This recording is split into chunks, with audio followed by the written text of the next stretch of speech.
Assalamualaikum warahmatullahi wabarakatuh. Alhamdulillahi rabbil alamin. Wabihi nasta'inu ala umurid dunya waddin.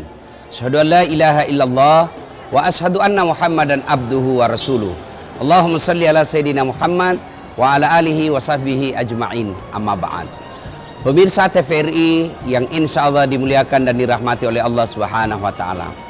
Kemarin kita sudah memulai pembahasan kita dengan etika dan tata cara dalam berdoa. Karena ketika Anda tidak punya etika dalam berdoa, bisa jadi itulah yang penyebab doa bulan Ramadan Anda tertolak oleh Allah Subhanahu wa Ta'ala. Etika pertama adalah bersih diri dari hadas dan najis. Etika kedua, pakaian yang melekat dalam diri kita harus pula suci. Dan yang ketiga adalah berzikir kepada Allah Subhanahu wa Ta'ala. Zikir minimal subhanallah, alhamdulillah, Allahu akbar. Awali doa kita dengan memuji-muji Allah. Memang kita kadang berzikir, tapi kadang-kala tidak ikhlas dan cara pengucapannya pun terlalu cepat, akhirnya salah.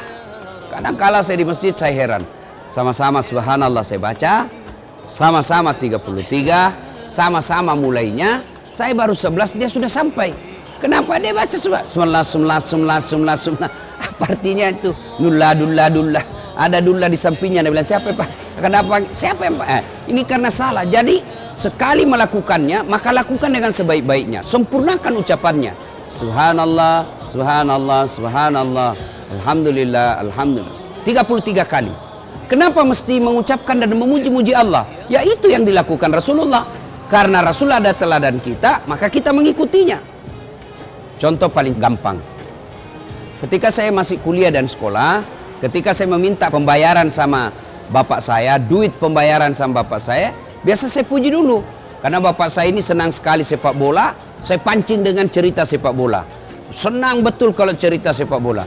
Begitu senang perasaannya, lama beberapa menit kemudian baru saya bilang, Pak, besok saya membayar. Karena hati dan perasaannya sudah tenang, gampang itu nak. Kau tugasmu belajar, bapak yang selesaikan pembayaran. Kenapa? Hati sudah tenang. Ibu-ibu juga di rumah, kalau minta duit sama suami, kan ada etikanya, ya. Ketika kita puji dulu, wih, bang, cakep betul bang, serasi kumisnya dengan jenggotnya, ya kan? Setelah suami senang, barulah kita, bang, saya ada mau hajat untuk beli sesuatu. Maka dia akan berikan. Kenapa? Dia sudah senang. Coba kalau baru pulang kantor, di kantor dimarah-marahi sama pimpinan, di jalan macet, disertai dengan hujan, kemudian basah semua pakaian, baru datang buka pintu langsung bilang, Pak, saya membayar besok. Kita tidak dapat pembayaran tapi dapat kapro. Maka dalam berdoa, puji-puji dulu, ya, minimal subhanallah, alhamdulillah, Allahu akbar. Nah, berikutnya setelah berzikir, etika berikutnya adalah duduk di antara dua sujud. Bapak, Ibu masih ingat ketika kita duduk di antara dua sujud, posisi kaki kita bagaimana?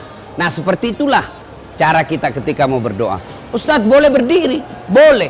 Boleh sambil duduk jongkok? Boleh.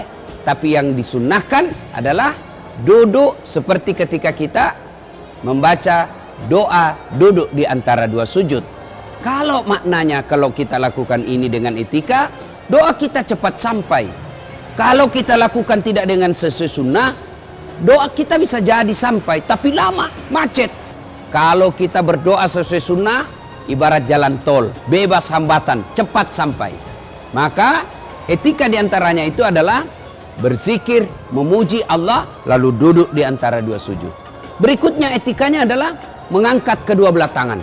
Lalu bagaimana kedua belah tangan kita? Sunnahkan tangan kanan kiri merapat ke dada, lalu dia berada di depan wajah. Boleh begini Ustadz? Boleh. Ustadz, kenapa orang doa begini? Mungkin terlalu banyak dia minta. Tapi yang disunnahkan mengangkat kedua belah tangan. Berikutnya etikanya adalah menghadap kiblat. Ustadz, boleh membelakangi kiblat? Boleh, tapi tidak beretika, tidak sesuai yang diajarkan Nabi. Bayangkan kalau ibu minta duit sama suami, membelakangi suami. Woi Pak, minta duitmu Pak. Marahkan suami. Kurang ajar, kau beradablah sedikit. Demikian juga ketika mohon kepada Allah, menghadap ke kiblat. Disunahkan oleh Rasulullah. Boleh membelakangi kiblat, tapi yang sunnahnya menghadap ke kiblat. Berikutnya apa lagi? adalah diawali dengan salawat kepada Rasulullah Muhammad SAW. Salawat ini ibarat handphone, dia passwordnya, kunci pembuka.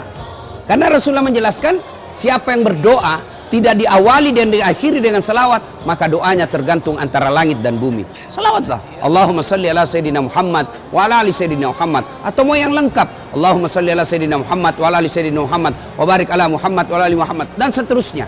Nah, salawat berikutnya adalah mendoakan orang yang berjasa dalam hidup kita. Siapa orang berjasa dalam hidup kita, tidak bisa dipungkiri ibu bapak kita. Maka doakan ibu bapak dulu, lalu kita minta apa yang kita inginkan.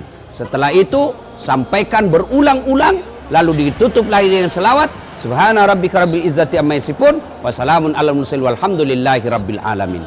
Pemirsa yang saya hormati, ud'uni astajib lakum. Berdoaku kepadaku, pasti saya kabulkan. Itu janji Allah. Dengan catatan kita harus sesuai dengan etika dan tata cara yang diajarkan oleh Rasulullah. Semoga ada manfaat. Saya Dasat Latif. Assalamualaikum warahmatullahi wabarakatuh.